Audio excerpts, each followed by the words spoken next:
Welcome to be bright channel. आज के इस वीडियो में हम सीखेंगे कि लिखते वक्त पेन, पेंसिल या मार्कर को पकड़ने का बेहतरीन तरीका क्या है, ताकि जिससे आप बिना रुके, बिना थके और घंटों मुसलसल शानदार लिखाई के साथ कैसे लिख सकते हैं। आज की इस वीडियो में हम यही सीखेंगे।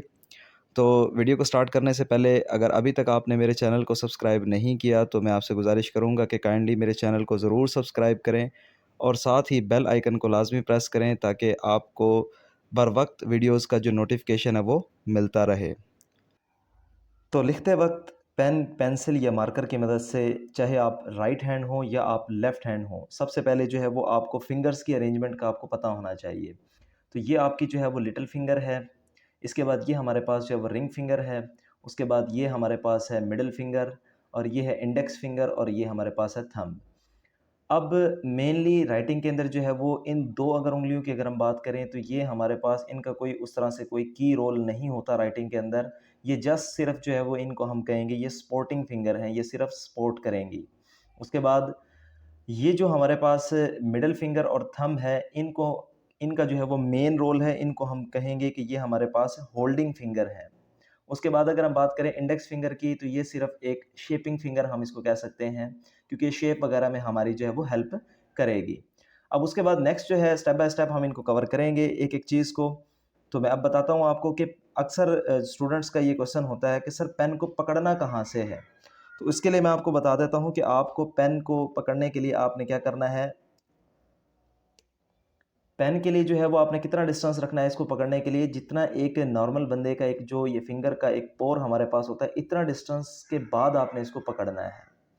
तो छोटे बच्चे के लिए अगर मैं कहूँ तो उसके लिए आप 1 से 1.5 सेंटीमीटर का जो है वो फ़ासला ले सकते हैं, क्योंकि अक्सर जो है वो लोग ये करते हैं कि इसको बिल्कुल बहुत ज़्यादा करीब से पकड़ लेते हैं या बहुत ज़्यादा दूर से पकड़ लेते हैं। तो इसका बेहतरीन तरीका मैंने आपको बता दिया है कि आप इसको यहाँ से, यानी जितने डिस्टेंस, इतना तकरीबन एक फिंगर का पोर है, इसके बाद आप इसको जो है वो यहाँ से इसको होल्ड करेंगे थंब और मिडल फिंगर के साथ। इतने डिस्टेंस के बाद अब उसके बाद सवाल ये पैदा होता है कि अब दूसरी बड़ी अहम चीज़ ये है कि पेन को पकड़ते वक़्त पेन का जो एंगल है वो कितना होना चाहिए।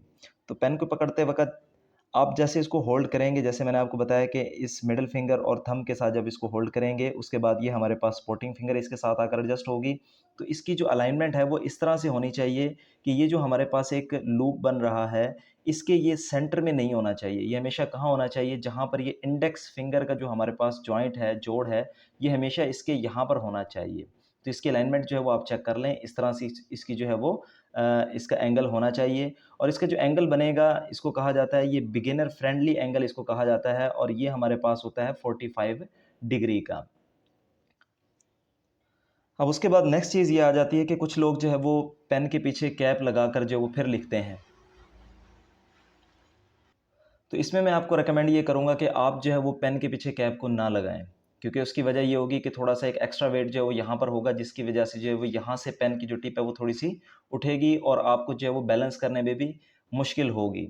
ये कोई हार्ड एंड फास्ट रूल नहीं है, आप लगा कर लिखना चाहें तब भी ठीक है, लेकिन बेहतर ये होगा कि अगर आप कैप को रिमूव करके विदाउट कैप जो अगर आप इसको लिखेंगे तो ज़्यादा बेहतर जो है वो लिख सकते हैं। और कैप लगाने का तरीका ये है कि आपने ये चीज़ ज़हन में रखनी है कि जो कैप का ये अपर बॉडी जो है, ये जो आयरन का यहाँ पर जो इसका मोनोग्राम वगैरह जो अक्सर होता है पेन वगैरह की, इसकी अलाइनमेंट जो है वो बिल्कुल टिप के साथ सीधी होनी चाहिए। अगर ये टेढ़ी होगी, इधर की तरफ होगी, तो आपको ये लिखने में क्या करेगी, प्रॉब्लम क्रिएट करेगी। तो इससे आपने बचना है। तो अगर आप लगा कर लिखना चाहते हैं तो इसकी अलाइनमेंट क्या होनी चाहिए, बिल्कुल सीधी होनी चाहिए। अब नेक्स्ट चीज़ जो हमारे पास है वो है पेन, मार्कर या पेंसिल की जो है वो मूवमेंट किस तरह से होगी। तो जैसे मैंने आपको बताया था कि हमने जो है वो पहले ही डिस्कस किया है, ये हमारे पास सपोर्टिंग फिंगर है, ये हमारे पास होल्डिंग फिंगर है। सारा प्रेशर जो है, सारा दबाव जो है वो इन 2 फिंगर्स के ऊपर आएगा, थंब और मिडल फिंगर के ऊपर। जबकि ये हमारे पास जो है वो शेपिंग फिंगर है, इसके ज़रिए से जो हम मूवमेंट करेंगे, जो अभी हमने इस स्टेप में सीखना है। लेट्स सपोज़ कि अगर मैं यहाँ पर जो है वो जिम को लिखता हूँ, तो ये जो जिम की कर्व जो बनेगी, इसके अंदर आपने सिर्फ़ ये मूवमेंट करनी है।